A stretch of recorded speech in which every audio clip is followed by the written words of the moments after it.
se faz favor. Hoje estou sozinho com a Mafalda. A seguir vamos passear os dois. Vamos almoçar fora. A minha esposa a Carla está em Caldas. Foi lá, temos este mês os cultos ao mesmo tempo, então esta semana ela foi às Caldas e nós ficámos os dois. Glória a Deus. Lucas capítulo 2. Há 15 dias atrás eu partilhei uma mensagem na sexta-feira e dei como título Estamos em Obras, e esta sexta ia partilhar também, mas tivemos a visita do pastor João Pedro, também esteve aqui connosco, então eu vou partilhar hoje Lucas capítulo 2.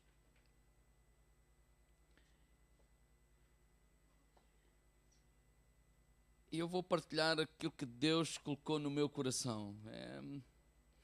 Não é um estudo bíblico, é algo simples, mas a maneira como eu vejo o que é seguir a Cristo, o que é seguir a Jesus, o que é estar salvo. Lucas capítulo 2, verso 46, todos já abriram? Quem é que trouxe Bíblia já agora? Quem é que ainda usa Bíblia? Eu estou a brincar, está bem? Eu sei que agora há muito mais Bíblias na igreja, não é? Porque todos vocês, ou a grande maioria, tem a aplicação no telemóvel. Glória a Deus. Não, eu não estou a brincar. A minha mãe dizia, pois, pessoal agora já nem usam Bíblia. Eu disse, então não usamos Bíblia, então pregamos o quê? A história da carochinha. Agora, depois de ter um smartphone, eu pus-lhe a Bíblia. Realmente isto é bom, às vezes estou ali à espera e abro e leio a Bíblia.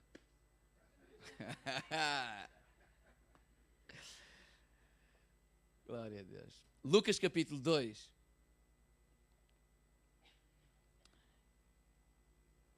E aconteceu que, passados 3 dias, o acharam no templo, assentado no meio dos doutores, ouvindo-os e interrogando-os. E todos os que ouviam admiravam a sua inteligência e respostas. Esta passagem está a falar de Jesus. Quando ele, com apenas 12 anos de idade, ele vai ao templo com os pais. Pois os pais, não sei como é que fazem, mas perderam o filho. Pensavam que iam com ele, não sei, atrás. Foram andando e quando deram conta, o filho tinha ficado no templo. E esta passagem fala que ele ficou a discutir, não é discutir de ralhar, mas de trocar ideias com os doutores da lei. E ficaram admirados com a sabedoria daquele miúdo, com a capacidade daquele miúdo. Assim, à primeira vista, irmãos, pode parecer que isto era alguma coisa que inédito, mas não era assim tão inédito. Quando nós lemos a história, a tradição de Israel, etc., nós vamos compreender ou perceber que os miúdos iam para a escola com 6 anos de idade. Até aqui nada de novo para nós, não é? Mas eles começavam por estudar a Torá, ou outros chamam o Pentateuco, os 5 primeiros livros da Bíblia, não é? Gênesis, Êxodo, Levítico, Números e Deuteronômio. Esse era o primeiro estudo deles. E com cerca de 10 anos de idade, eles já haviam decorado toda a lei de Moisés. Então passavam a decorar os outros livros, os históricos, os poéticos, os proféticos. E aos 14 anos de idade, eles já tinham decorado o que nós chamamos hoje o Velho Testamento. A Bíblia do Velho Testamento. E é neste momento que Jesus está a conversar com os rabinos. Sobre o quê? Sobre a Torá, sobre a lei, sobre a lei de Moisés. Então estas conversas entre rabinos e alguns miúdos, de facto, não eram assim normais, mas também não era alguma coisa que nunca tinha acontecido. Era alguma coisa que acontecia com alguma frequência, principalmente aqueles miúdos estudiosos acerca da lei. Então, após atingir esta idade, aqueles que se sobressaíam mais, que eram mais notáveis, eram selecionados pelos rabinos, pelos doutores da lei, para dar continuidade aos seus estudos. E na verdade eles ainda muito jovens, não é? Na verdade adolescentes, eles começavam a integrar uma espécie de elite intelectual. E aos poucos eles eram designados ou eram colocados sobre a responsabilidade de um rabino. Por exemplo, este A vai ficar com o Joaquim, o B com o António, o C. E ali eles passavam a seguir esse rabino, aprender com ele, ouvir dele.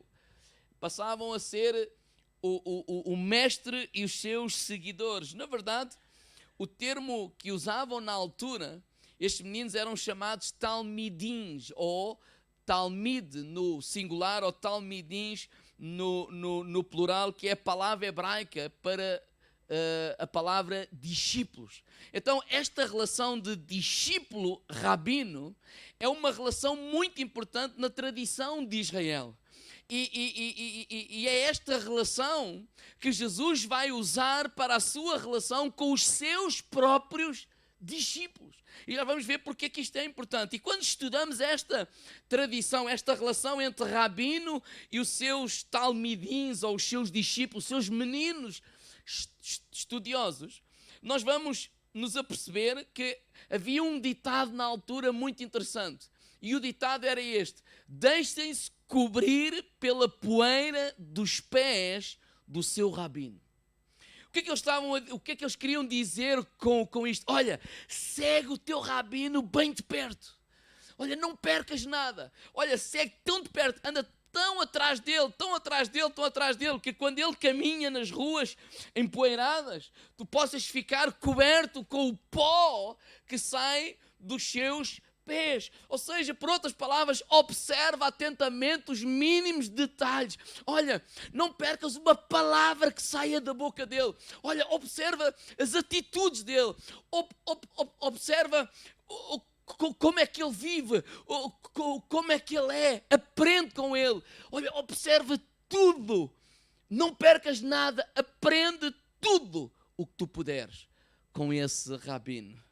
E qual era a ideia? Porque o grande desejo de um discípulo não era apenas saber o mesmo que o rabino sabia, não era apenas ter conhecimento, mas principalmente se tornar uma pessoa semelhante ao seu mestre. Essa era a cultura. Tanto que foi isso que Jesus veio resgatar esta relação entre ele e os seus discípulos.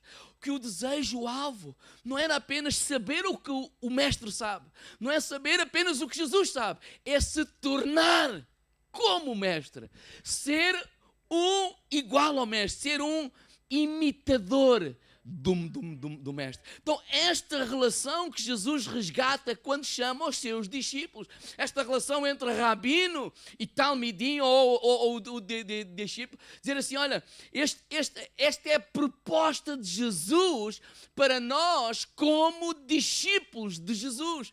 Esta relação entre nós e Jesus. Aquele que segue a Jesus também deve se deixar cobrir pela poeira que sai dos pés dele, ou seja, o Evangelho, irmãos. O Evangelho não é uma doutrina, o Evangelho é uma pessoa, Jesus Cristo. Discípulo de Jesus implica muito mais do que acreditar em algumas verdades. Discípulo significa imitar o seu mestre e tornar-se igual a Jesus, tornar-se como Jesus, tornar-se um Jesus aqui na terra. E isto é, para mim, irmãos, das maiores verdades do reino de Deus e a verdade que mais faz ferver o meu coração. Porque a nossa caminhada cristã é feita a imitar Jesus. Diga, irmão, lá, de imitar Jesus. Para que sejamos como Cristo.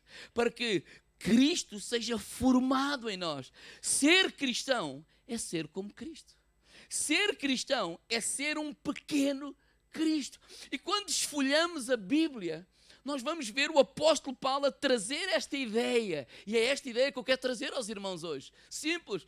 Mas vamos o apóstolo Paulo em todo o Novo Testamento a lembrar e a trazer esta ideia. Por exemplo, Romanos 8, 28. Vamos abrir a Bíblia, por favor.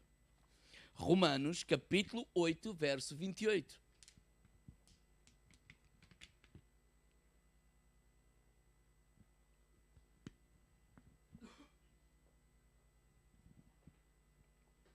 E sabemos que todas as coisas contribuem justamente para o bem daqueles que amam a Deus, daqueles que são chamados segundo o seu propósito. Olha, todas as coisas vão contribuir para o bem daqueles que são chamados segundo o seu propósito. E a minha primeira pergunta é esta: qual é esse propósito? Ou, por outras palavras, qual é o propósito de Deus para as nossas vidas? Versículo 29, se continuarmos a ler, vamos descobrir esse propósito. Diz assim: porque os que dantes conheceu, também os predestinou para serem conformes à imagem de seu Filho, a fim de que ele seja o primogênito entre muitos irmãos. Ou seja, sermos conforme a imagem de seus filhos. O propósito de Deus para nós, o propósito de Deus para os seus filhos é sermos como Jesus. Jesus não é só o nosso Salvador, Jesus não é apenas o nosso Redentor, Ele é o nosso Redentor, Ele é o nosso Salvador, Ele é o nosso Senhor, mas o apóstolo Paulo diz assim: Jesus é o nosso irmão mais velho.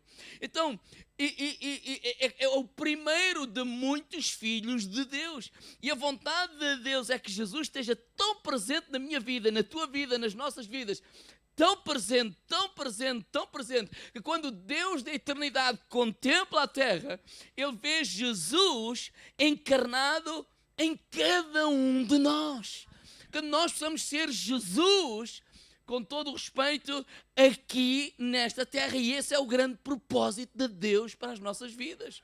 2 Coríntios 3, 18, ele traz esta mesma ideia. Ele diz assim: nós vamos sendo transformados de glória em glória pelo Espírito Santo, conforme a imagem de Jesus Cristo. Quando nós partilhamos a primeira lição, falámos sobre o barro nas mãos do oleiro. Jeremias capítulo 18, verso 1. Então, quando ele diz assim: olha, nós vamos sendo transformados de glória em glória pelo Espírito Santo, conforme a imagem de Jesus. Vocês imaginem, por exemplo, o oleiro a pegar no barro. Deus é o oleiro, nós somos o barro. Então Deus vai moldar a nossa vida. E olha para o modelo. Quem é o modelo? Jesus. Ele olha para Jesus e olha para nós e dá mais um toque. Ele olha para Jesus e olha para ti e dá mais um retoque. E Ele vai nos moldando, e Ele vai nos moldando. As circunstâncias, elas vão permitindo Deus trabalhar em nós. E Deus vai trabalhando em nós, e vai trabalhando, e vai olhando para o molde, e olha para nós, e vai trabalhando em nós, para que o caráter de Cristo possa ser formado em cada um de nós. Deus vai mexendo nas nossas vidas, porque este é o alvo, este é o propósito. Nós não estamos aqui apenas para conhecer umas coisas, para cantar uns hinos, para conhecer umas doutrinas, para declarar um código. Não. Nós estamos aqui para nos tornar como Cristo aqui nesta terra. Gálatas capítulo 4, verso 19. Paulo vai dizer o seguinte: meus filhinhos, por quem de novo sinta as dores da parto, até que Cristo seja formado em vós. Outra vez esta ideia de Deus formar o seu Filho em cada um de nós. Dizer, olha, e Ele está a dizer, olha, eu sinto dores de parto, é como quem tem um bebê, que o meu desejo, ou seja, na verdade em Colossenses ele diz assim, olha, eu aconselho, eu prego, eu ensino, eu encorajo, eu disciplino e eu faço tudo isto para que as pessoas com que eu tenho influência, não estou a falar de toda a gente, mas que fazem parte da minha roda de influência, que eu possa influenciar, que essas pessoas possam ser completas. O que diz lá em Colossenses 1, versículo 28, ele diz completas, perfeitas, maduras, amadurecidas, como que o caráter de Cristo seja formado. Olha, tudo o que eu faço, tudo o que eu falo, a maneira como eu me relaciono com elas, o meu desejo é que nesta interação Cristo seja formado em cada uma dessas pessoas. Ou seja, a minha relação com elas, eu sofro neste sentido como quem tem dores de parto, para que essas pessoas sejam perfeitas. Perfeitas no sentido amadurecidas, cresçam em Cristo Jesus. Efésios capítulo 4, verso 11. A mesma ideia, eu vou ler agora na versão O Livro. Foi Ele quem deu estes dons à igreja. Os apóstolos, os profetas, os evangelistas, os pastores e os ensinadores. A responsabilidade deles é o aperfeiçoamento dos crentes para fazerem o trabalho de Deus e edificar a igreja, o corpo de Cristo. Até que todos cheguemos à unidade na fé e ao pleno conhecimento do Filho de Deus, atingindo a maturidade completa. E agora olhem para lá, conforme o modelo da pessoa de Cristo. Ou seja, mais uma vez, a ideia de Cristo sendo formado em nós. Eu há bocado não disse, só fazer aqui um parênteses. Nós pedimos desculpa, não ligámos os ares condicionados porque infelizmente eles estão avariados. Mas vamos mandar arranjar, está bem? Por isso é que está este calor. Então, mais uma vez, esta ideia de Cristo ser formado em nós. Então, irmãos, o mais importante do Evangelho, irmãos, é nós compreendermos, termos esta compreensão, que nós não somos seguidores de doutrinas. Nós não somos seguidores do código moral ou de regras de comportamento. Nós não somos praticantes de apenas de ritos ou rituais. Nós somos seguidores de uma pessoa, Jesus Cristo. Diga, irmão, lá de Jesus. Cristo sendo formado em nós. Isto faz toda a diferença. Porque quando nós dizemos, qual é a tua religião? E nós, eu não tenho religião, eu sigo a Jesus. Que na prática isso seja mesmo verdade. Porque as pessoas guerreiam por causa de uma doutrina.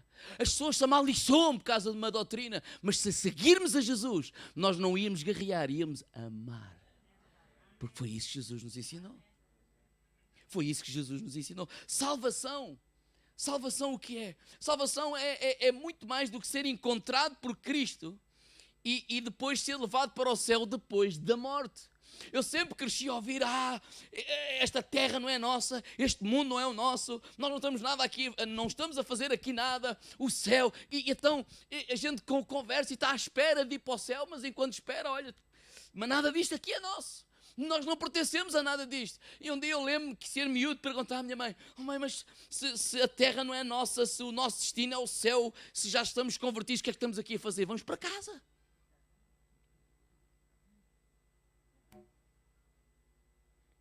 Claro que nós vamos encontrar muitas referências relativas ao céu. Claro que sim. Mas irmãos, quando olhamos para esta relação de Jesus com os seus discípulos, esta lógica do discípulo ser como ao mestre.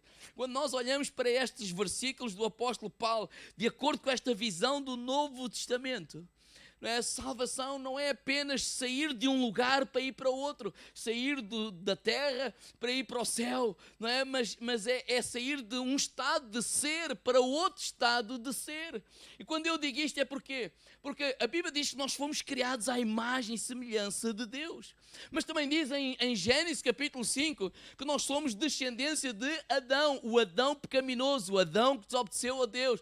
O Adão representa o homem que deu as costas ou voltou as costas a Deus. O homem prepotente, arrogante no sentido de representa rebeldia, representa rebelião. Então nós carregamos tanto a imagem e semelhança de Deus quanto a natureza de Adão. Então, salvação é não mais sermos à imagem de Adão, mas sermos à imagem do Cristo ressurreto. É Cristo ser formado em nós. É Deus nos transformar à imagem de Cristo, o tal Cristo ressurreto. Então, eu poderia dizer assim, o nosso destino não é o céu, entre aspas, o nosso destino é Cristo. O nosso destino é Jesus Cristo. Então, a nossa maneira de pensar é esta, que no nosso dia-a-dia, nas nossas relações, nas nossas amizades, nos nossos relacionamentos, não apenas nós possamos, em primeiro lugar, espelhar Cristo para as outras pessoas. Que as pessoas possam ver Cristo em cada um de nós, na nossa maneira de ser, na nossa maneira de falar, na nossa maneira de se comportar, nos nossos relacionamentos. Vivermos de tal maneira que estas nossas relações, Cristo esteja presente, se formando em cada um de nós. E quando eu estou a dizer isto é porque se seguir a Jesus é imitar Jesus, a minha pergunta é esta: como é que eu posso imitar Jesus? Bem, o apóstolo Paulo vai dizer em 1 Coríntios capítulo 11, verso 1, ele diz o seguinte: sejam meus imitadores, como também eu sou de Cristo. Sejam meus imitadores, como eu também sou de Cristo. Mas eu confesso que desde os 5 anos que eu vou à igreja, que eu tenho ouvido o contrário. Alguém vem cantar e o pessoal, uma vez, não olhem para mim, olhem para Jesus. Alguém vai dizer, não olhem para mim, não olhem para mim, olhem para Jesus. É ou não é? Não olhem para mim. Eu sou mau, pecador, sou um traje, olhem para Jesus. E a minha pergunta é, onde é que está Jesus?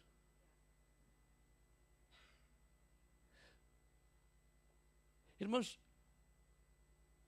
onde é que eu posso ver Jesus? As pessoas aí fora, imagina, nós dizemos assim a alguém, olha para Jesus. A pessoa pode nos perguntar, ok, onde é que eu posso ver Jesus? Vai dizer, olha para o céu. Bem, ele vai olhar para o céu e vai nos chamar parvos, porque ele não vê nada lá no céu.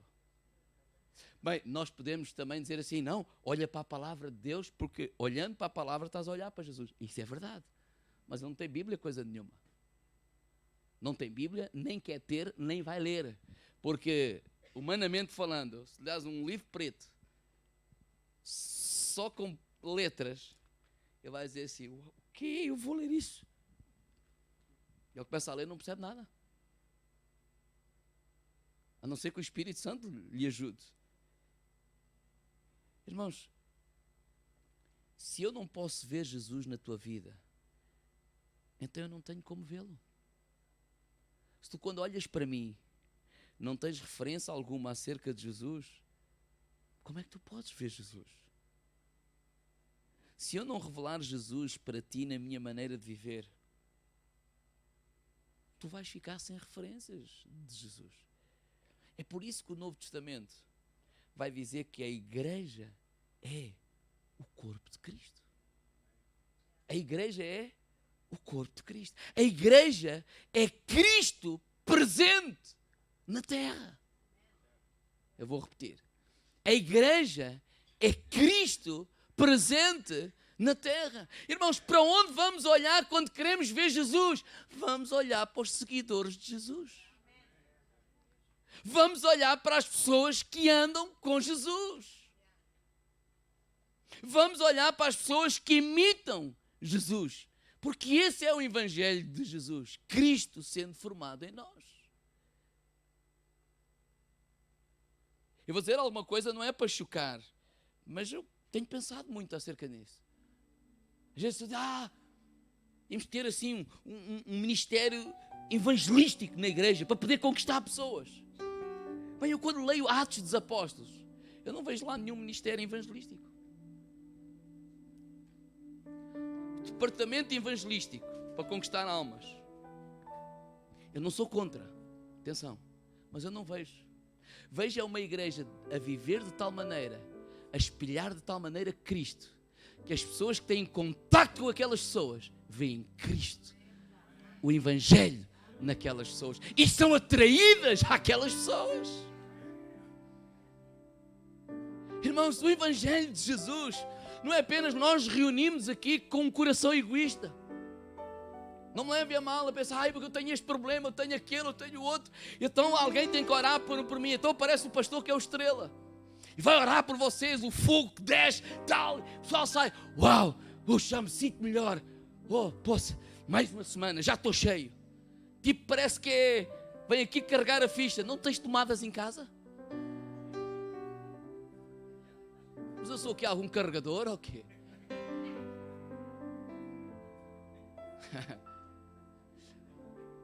Pastor, mas não nos veio carregar. Claro que sim, tudo com equilíbrio. problema é quando fazemos da igreja isto, o nosso estilo de vida. Claro que tudo tem que ter equilibrado e que ser equilibrado.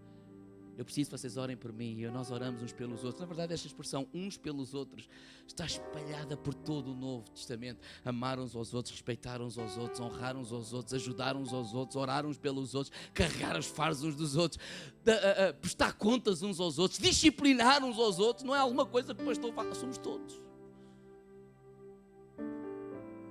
Mas o Evangelho é muito mais do que isso.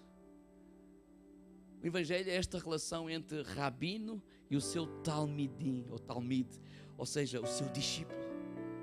É nós seguirmos a Jesus tanto perto, que o nosso maior anseio não é apenas os meus sonhos, e ter mais isto, e ter mais aquilo, e ter mais um salário, e ter mais um carro, e ter mais uma casa, e ter mais uma cura, e ter mais... Não. O nosso maior desejo na vida é tornar-me como o meu mestre, e o meu mestre é Jesus Cristo. O meu maior desejo, irmãos, não é apenas eu conhecer as doutrinas bíblicas. As igrejas às vezes guerreiam muito. Eu tenho mais sabedoria, eu sei mais. Devíamos amar mais, ser como Jesus. A grande diferença que Jesus, quando apareceu, a grande diferença entre ele e os fariseus, qual era? Era essa mesmo. Os fariseus sabiam a lei toda, sabiam o Torá, eles explicavam tudo direitinho. Claro, começavam com 6 anos de idade a decorar aquilo tudo. Aos 10 já sabiam os 5 primeiros livros da Bíblia. Aos 14, os mais dotados, sabiam todo o Velho Testamento. Então dali para a frente é só continuar a aprender. Então eles eram orgulhosos por ter conhecimento. Mas Jesus veio mostrar outro tipo de coisa. Jesus veio dizer assim, olha, a Torá, a lei, a Bíblia, claro, o meu Pai tem um propósito, é amar. Porque Deus amou o mundo de tal maneira que deu o seu Filho unigênito para que todo aquele que nele crê não pereça, mas tenha a vida eterna. Quando os próprios discípulos disseram, olha ali não nos recebem, queres que deixe fogo do céu para os queimar a todos? E vocês não entenderam nada. E agora repare, quando ele fala assim para os discípulos, ele é o rabino e eles são os seus talmidins. Vocês, o vosso alvo qual é? É se tornarem como eu. Então vou-vos ensinar. Olha, o Filho do Homem não veio para destruir os homens. O Filho do Homem veio para amar, para dar a vida por eles. Então esse não é o espírito, descer fogo do céu só porque as pessoas não são como nós, só porque as pessoas não pensam como nós. E de repente cai uma tempestade, leva à casa do homem. Isto é Deus a corrigir. Deixa-te disso, pá. Deixa dessa conversa. Jesus vai mostrar toda a diferença. Quando os leprosos, ninguém estava perto deles, Jesus vai ter com eles. Se tu quiseres, bem pode curar-nos. E Jesus disse, eu quero. Quando uma mulher samaritana, e os samaritanos não se davam judeus, e eles nem sequer falavam, e Jesus aproxima-se dela e fala, é uma mulher, é samaritana, e Jesus fala com ela e revela-lhe o segredo da adoração, que o meu Pai procura aqueles que o adorem em espírito e em verdade. Tanta gente está preocupada com as doutrinas. Eu não estou a dizer que nós não temos de ter conhecimento, mas o nosso maior desejo como filhos de Deus é se tornar como Jesus, porque esse é o propósito de Deus para nós. Esse é o propósito de Deus para a nossa vida. Seguimos o nosso mestre para ser como o nosso mestre. Porque agora no nosso dia a dia, uns são professores, outros são mecânicos, uns arranjam o cabelo, os outros os pés, uns são isto, outros são aquilo. No nosso dia a dia, quando falamos do amor de Deus, quando se fala as coisas de Deus, as pessoas possam ver esse amor de Deus nas nossas vidas, essa compreensão, essa bondade. Isso que nós às vezes falamos, eles possam dizer assim, onde é que eu posso ver Deus? E a pessoa pode dizer assim, olha, eu não vi Deus, mas ao me relacionar contigo, tu és uma pessoa que eu quero ser igual. Eu quero seguir esse exemplo. Por isso o apóstolo Paulo não tem problema nenhum dizer assim, sigam-me a mim, sejam meus imitadores, como eu sou imitador de Cristo. Por isso quando dizemos que estamos em obras, não é as obras de Santa Ingrácia, nunca mais acabam. É estas obras de que Cristo está sendo formado em nós. Cristo está sendo formado em nós. E nós deixamos o Espírito de Deus trabalhar na nossa vida. Trabalhar na nossa vida. Para que quando olhem para ti, o António, a Maria, o Manuel, o João, não vejam o António, nem a Maria, nem o Manuel, nem o João, mas possam ver Cristo em cada um de vocês. Não estou a falar de vaidades, não estou a falar de orgulhos, não estou a falar de snobs, tal, eu não sou qualquer pessoa. Não, isso é treta. Estou a falar de o Evangelho de Cristo possa ser encontrado em nós. Quando as pessoas olham para a nossa igreja, que o Evangelho de Cristo possa ser encontrado nas nossas vidas, na nossa maneira de falar, aí sim vamos inundar esta cidade com o Evangelho de Cristo. Que as pessoas convivem contigo. Por isso o domingo, a igreja não é o domingo é a celebração, o domingo é a festa, o domingo é a reunião dos crentes onde nós celebramos, onde nós adoramos ao Senhor. Mas depois vamos viver o Evangelho quando saímos daqui, ao relacionar com o vizinho, ao relacionar com a vizinha, ao relacionar com o marido, ao relacionar com a mulher, ao relacionar com os filhos, ao relacionar com os colegas de trabalho, ao me relacionar com as pessoas à minha volta, ao relacionar com a sociedade. Eu vou viver o Evangelho de Jesus. Então, quando eu disser a alguém, olha para Jesus, eles precisam ter uma referência, irmãos. Ninguém vai olhar para o céu e Jesus já deixou a referência. Jesus é a cabeça e nós somos o corpo. Então, quando olhamos para Jesus, temos que olhar para os seguidores de Jesus. E a minha pergunta é, quando este povo desta cidade olha para os seguidores de Jesus nesta cidade, qual é a referência que eles têm? Isso é para nós pensarmos. Vamos ficar de pé.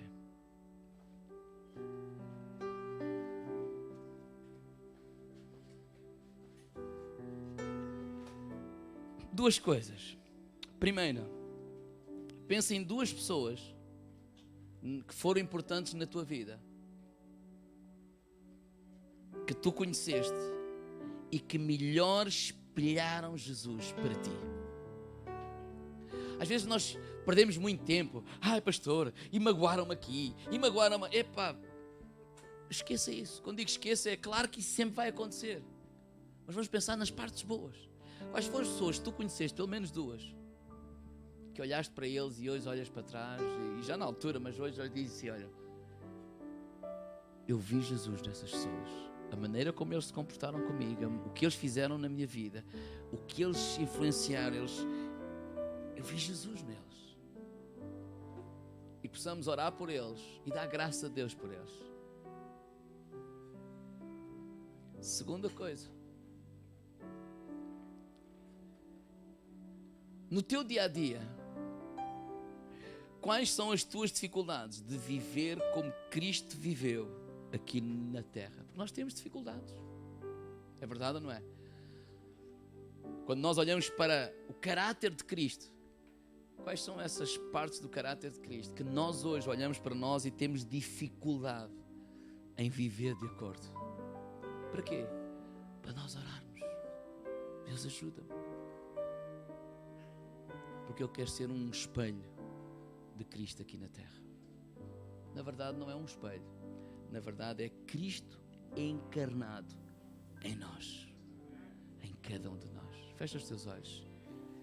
Quais são as dificuldades que tu tens?